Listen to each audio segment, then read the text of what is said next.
What is up, guys? I do hope you are well. My name is Mark and today we're looking at some more r/am I the butthole. If you'd like to skip the initial waffle, timestamps are in the description below, as well as the timeline along the bottom of the video. But if you are new here, please consider hitting that like, that subscribe, and maybe that notification bell too, if you enjoy the content, of course. And don't forget you can follow us on podcast too now, so you can take us with you wherever you go. And you can also join us on YouTube membership or over on Patreon. And just a huge thank you to each and every one of you for being here, taking the time out of your day to watch these videos. You know, I'm just so thankful for you. Thank you very much, and let's get straight in to today's stories. Much love, guys. Our first story comes from Girl with Internet. Would I be the arsehole by not telling the guy I've been dating for a month that I'm having artificial insemination to be a single mother? Prior to lockdown, I decided to be a single mother by choice. The journey to accepting this has taken 2 years and included counselling and a very thorough plan to ensure I can do this alone. I was happy with my decision, and I was in a good place in life where I realised my desire to be a mother was stronger than looking for a partner, which may or may not happen.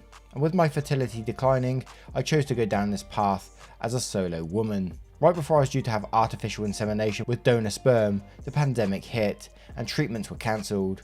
There was no timeline for when things may reopen. For a few days I was devastated as I was so mentally prepared for this, and then I picked myself up and decided to park my plan.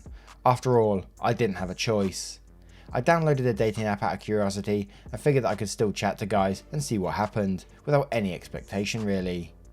I've been talking with a guy, let's call him G, and it's only been a month, so very early stage. However, we've met up twice with a third meeting planned, spoken many times on the phone, and I get a really good feeling from him. For the first time in years, quite frankly, I feel emotionally connected with a man, and it feels completely natural and promising. During this time, my clinic called me to say they had approval to open, and do I wish to go ahead this month with my treatment. I want to be a mother more than ever, so I said yes, and I'm now on medication with my appointment set for next week. While there's no guarantee I'll get pregnant on the first go, I have a conflict in my mind about informing G of my plan. On the one hand, it's such at an early stage of our romance without yet being anything committed that I feel like I'm bringing something up prematurely. On the other hand, I wonder what may happen as time goes on. Am I just delaying the inevitable? Is it deceptive of me not to inform him of something so fundamental in my life? A friend told me I'd sabotage a potential relationship with him by telling him of this plan right now, and that a man who is really into me will accept me even if I'm pregnant, and that more time is needed for him to really get to know me. But in my mind I'm wondering if it will piss him off by suddenly saying, "Hey, I'm pregnant by the way." We've spoken loosely about wanting kids in the future, so I know he'd like a family, but it was a brief passing comment.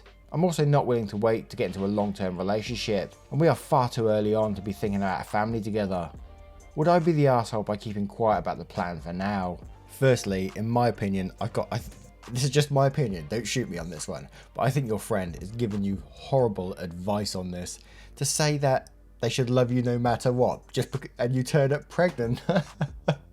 If I just started dating a girl and she suddenly turned up pregnant, I'd be like, what the fuck? I don't think that's something that I would initially want to just commit my life to straight away, you know. You just suddenly turned up pregnant, so I've got to be a part of that too. No, I don't think it works like that, in my opinion. And I'm going to read a couple of comments down below on this one, and then we're going to head over because we got an update post on this one also. So our first one is from Red Rose Belmont. Sorry, but you're the arsehole. This is very important information that you should share so we can make a decision as to whether they want to build a relationship with you.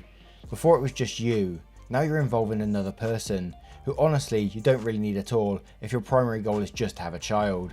You should let him know while it's still early in the process and he's not that attached. Waiting would be trapping them. Already dead for years quotes a section and then says, of course you would be the arsehole unless you've made it perfectly clear to him that it's just a casual hookup and you have no future plans with him. All of the above screams out like obviously you would be the arsehole if you'd withhold that info now and just dump it on him later. Now we're going to head on over to the updated post to see what's going on there. A month ago, I asked if I would be the arsehole for not telling the guy I only started dating that I had plans to become a single mother. I was scared I'd lose him, but also felt that I would be deceiving him by not telling him, thus making the investment in our relationship unfair. The comments were pretty much unanimous in that I'm an arsehole and I needed to tell him, and this validated my decision to go forth and be honest, as nervous as I was. I explained my situation about taking 2 years to come to this decision, how my fertility clinic had shut due to COVID, which is why I'd gone back onto dating apps. I explained how my clinic had reopened after meeting him, and how important it was to me to continue in my journey to become a mother. I knew this was baggage he hadn't expected, and that there was every chance he would step away from the situation. Well, he didn't. We're now in a committed relationship, and he's been supporting me in my journey. I've had 2 unsuccessful artificial inseminations with my donor sperm, my original plan, and we've spoken about having a child together.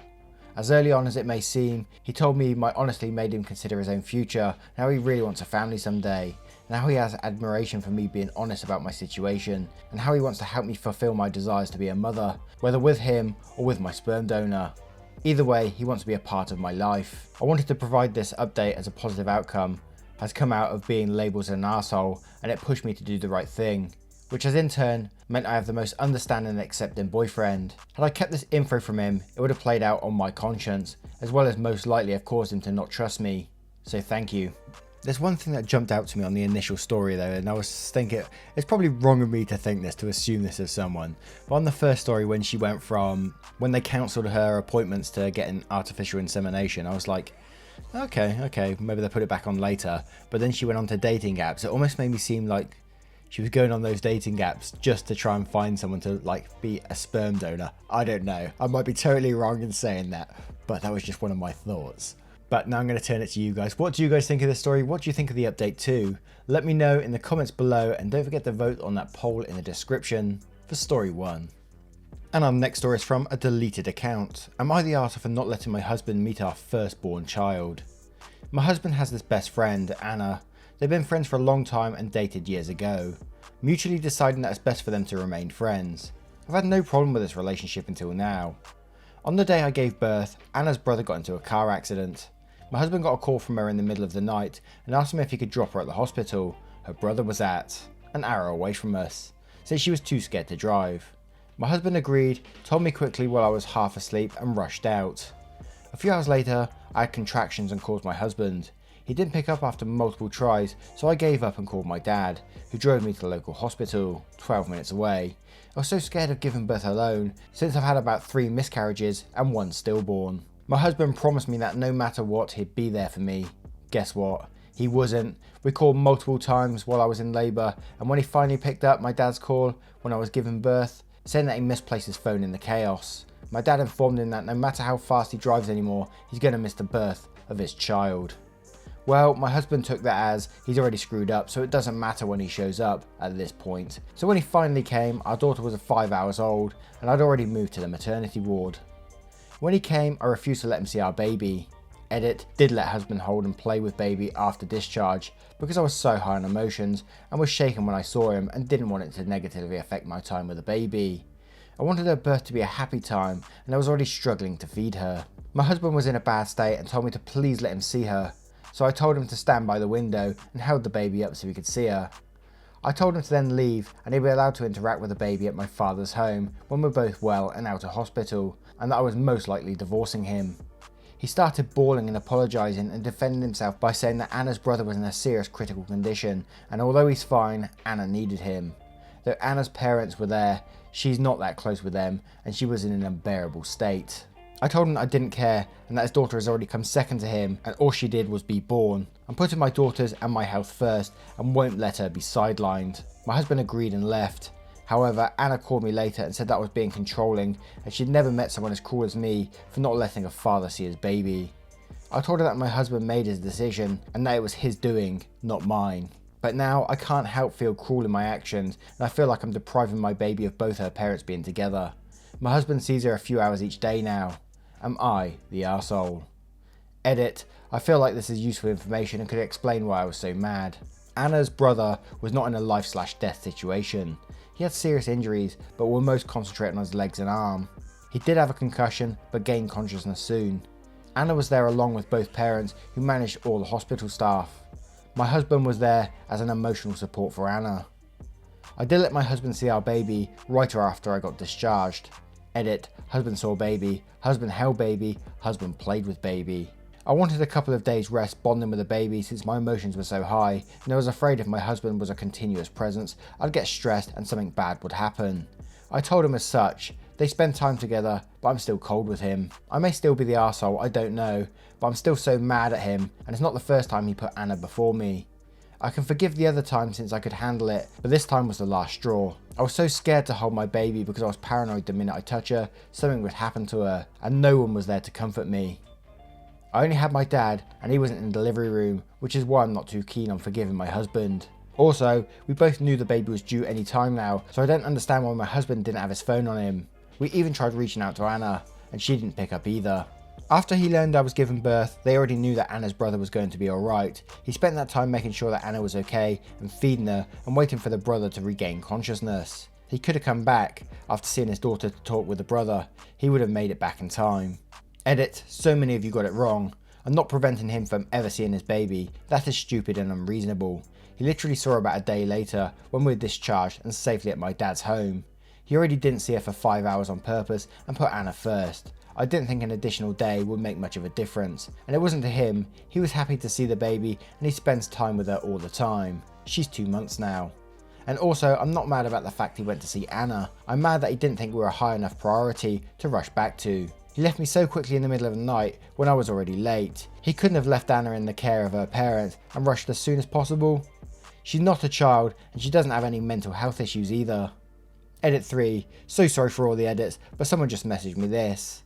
What if my baby was born a stillborn again? He had no way to know, since he and I didn't have any contact after I gave birth. Thank the stars, my baby is healthy and well, but it was a possibility. And then there's an update that says, thank you everyone for your replies. I think I was an arsehole for using my child against him. I should have told him that he could hold and then asked him to leave. So the divorce is probably going to happen. My brother is looking at lawyers for me. In the midst of this whole mess, this post made me realise I never checked on Anna's brother to see how he's healing because I was so irked by Anna. I called him and he said he was doing well and will be out of his wheelchair soon. He asked about me and the baby and how I was doing with the split and if I was okay with my husband and Anna.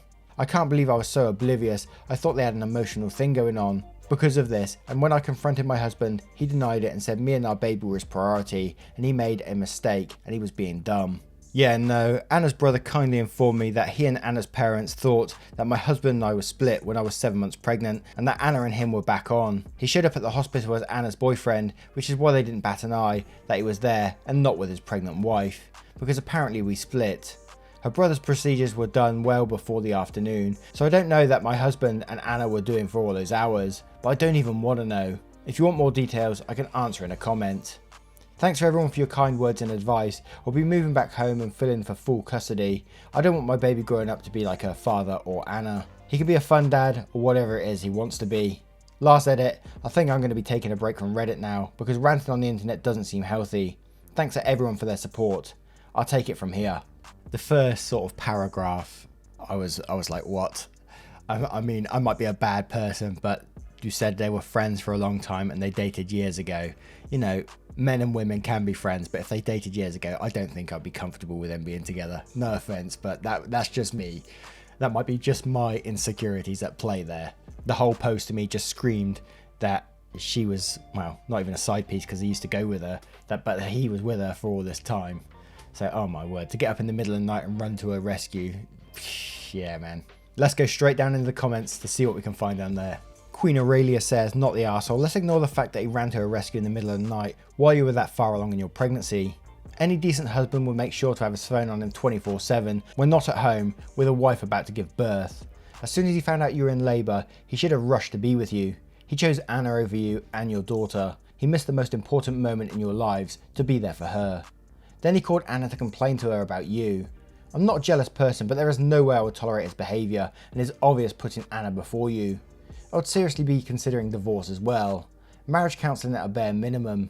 I would also be concerned about his feeling/relationship with Anna. AndroMac97 says, not the arsehole. It sounds like your husband is having an emotional affair with Anna because she is priority and not you. Not to mention that Anna felt entitled to call you and yell at you just after you gave birth. This is a pattern and it's going to keep happening. Divorce. Edit. Yikes, I fucking called it. Except it's way worse than I thought. I'm so sorry that you had to go through this, OP, when you should have been celebrating the birth of your baby girl. Dump his ass. Not the arsehole, I'll say it, they're having an affair. There is no reason he should have left your side. She could have called a taxi, she could have Ubered. Always trust your instincts. By the way, the fact that he went back to her after his argument with you tell me all I need to know. Wow, what do you guys think of this story? Let me know in the comments below, and don't forget to vote on that poll in the description for story 2. And our next story is called, Am I the arsehole for telling my father he will die without my forgiveness, and the world will be a better place without him? I'm a long time reader and first time poster. I created this account because I don't want my main account connected to this. English isn't my first language. I've never met my father. He registered me but never wanted to meet me. When he met my mother, he told her he was a widower, and they dated for a while. My mother was 21, and when she told him she was pregnant, he told her that he couldn't be a father because he was already married. When I was born, my mother looked for him, and a battle started for my registration and child support. After the DNA results, he registered me and started to pay the child support, but told my mother he didn't want to meet me. He's wealthy, but paid miserable support, and I had a tough life. My mother isn't the most open person in this world. She never talked to me about him. I only knew I had 2 older sisters, almost 20 years older than me. When I was 13, I found my sisters in social media and sent an invitation. I always thought that they didn't know how to find me, and I was really happy that I would finally meet my family. I was wrong. They sent me horrible emails saying that I destroyed their lives. A few months after that, I received an anonymous email with my father's address and phone number. One day I took the courage and called him. When he answered the phone and I told him it was me, he started yelling at me that I've destroyed his life. Because of me, he had to move to another city, and he had nothing to talk to me. It was one of the worst days of my life. I decided I wouldn't try to contact him again. The day I turned 18, I received a text from him wishing me a happy birthday. It took me almost 24 hours to answer. Then he sent me another text telling me he was in hospital, and when he got out he would like to meet me. He texted me a few more times. One day he stopped to text me again. I was a friend of his cousin, and he told me that my father was better and he had come home. Then I understood. He thought he was going to die, so he needed my forgiveness. But when the doctors told him he was out of danger, he didn't care anymore. I sent him a text saying that he should never try to contact me again, and he will die without my forgiveness because he doesn't deserve it, and that the world would be a better place without him. Then I blocked him in every social media he could find me. A few days ago, 6 years after all this drama, I received an email from a relative. I don't know who that person is, saying that I shouldn't be so hard on him, and that I don't know how much he is depressed by what happened to him, and I should just forgive him because he just wants forgiveness and not be a part of my life. So Reddit, am I the arsehole for not forgiving him and saying that the world would be a better place without him? Straight away I'm going to say not the arsehole, but my question is, why is he asking for forgiveness now? Even if he's dying, unless he's religious or something like that. That's my only, because why would an arsehole like that ask for forgiveness? There's no reason, you know. If he doesn't truly want to be a part of your life and just wants the forgiveness, it doesn't make much sense. But yeah, as I said, not the arsehole, and let's have a look straight down in the comments to see what we can find. Angelique T says, not the arsehole, you don't get to choose when you're a dad. He didn't like the consequences of his own actions and took it out on you. He also has done nothing but hurt you without ever taking proper steps to be forgiven. Who is this person to tell you what to forgive or not anyways? OP replies to this saying, he suffered no real consequences, his wife forgave him, and they're still married and he is still rich. The only consequence is that he moved to another city to escape his responsibilities. I Wave at Seal says, not the arsehole, an apology has 3 steps. 1. Admit that you're wrong. 2. Give an explanation why you're sorry. 3. And then say you're sorry. He only gave you number 3. I don't think you're right. You are right. You're not obligated to give him forgiveness. And those flying monkeys, don't respond. You gave them more power because you're responding. Good luck. Vex Mythoclass says, not the arsehole. This man does not deserve your forgiveness, and he doesn't care he wronged you or anything like that. He wants a clear conscience, and in my opinion, he shouldn't get to be clear of neglecting you for so long. That's fucked. And I'm going to turn this one to you guys. What do you guys think of this story? Let me know in the comments below, and don't forget to vote on that poll in the description for story 3. And our next story is from Matt says, whoa. Am I the arsehole for supergluing a note to a car parked in a handicapped spot? Pretty self-explanatory. I live in an apartment, and right next to my specific apartment is a handicapped parking spot. I can see it comfortably from my patio. The other night, a woman parked in the extra space of the handicapped spot, basically blocking the driver's side door of the actual handicapped person parked there. I don't know the handicapped person well, but I know they are in a wheelchair, so they have no way of getting into their car. So I was pretty irritated, but I tried to give the benefit of the doubt, so I waited to see if maybe she was just picking someone up or something. About 10 minutes pass and I decide that's enough time. So I take some Gorilla Glue and I wrote a pretty mean note saying she had a Trump sticker on her car. Just because you support Trump doesn't mean you're disabled, and I glued it specifically on the driver's side of the windshield. Funniest part too is that I was smoking on my patio when she got back to her car, like an hour or two later, so I got to hear her reaction. She even asked me if I saw who did it. Now I feel pretty fine about this, but my roommate is saying that it was immature and saying something like that it was a serious crime. So am I the asshole? Edit, I suppose I should have clarified that I tried calling the local tow company that works with the apartment complex first, but they were either closed or just didn't answer my calls. It was late. Edit 2, someone told me that the word is access aisle and some people seemed a little confused, so she wasn't parked in the handicapped spot, she was parked in the access aisle next to the handicapped spot, blocking the driver's side door of the handicapped person. This also blocked the ramp that would allow them access to their car. This disabled person literally had no way to get in their car. Now I think this could either go to everyone sucks here or not the arsehole, simply because what he did was revenge in itself. But I'm going to go with not the arsehole. So let's go down to the comments below to see what we can find. Dragon Artist 93 says, everyone sucks here, but your arseholery was equal to hers in my opinion. So if it doesn't bother you, then it's not a big deal. Maybe she rethink parking in a place where her vehicle not only doesn't belong, but it's actively hindering others. Edit is not a serious crime. Worst case scenario, she could sue you for damages to her window, which would likely be way less than the ticket she received for her parking job, and then the court fees. Terry Neuer says, not the arsehole, try to print some stickers that says, I'm an arsehole and I love to park in handicapped places, and place it in the back so she can't see it. Barker Dreaming 86 says, not the arsehole, I'm a person that requires a handicapped parking spot, especially in the winter, due to a leg disability. Honest to God, this kind of thing, people parking in handicapped spots or in the spaces next to handicapped spots, happens to me so much that I'm basically at my wit's end about what to do. I've called shop security, the police, dick all happens. So whatever, I applaud the gluing because the laugh I got from this post has made up from the numerous times that I've freaking bawled in frustration. End rant. Now what do you guys think of this story? Let me know in the comments below and don't forget to vote on that poll in the description for story 4. Once again guys, thank you for being here, thank you for taking the time out of your day to watch this video. As always, it's truly appreciated and hopefully I will see you in the next one. Come along, why not? Take care guys, much love to you.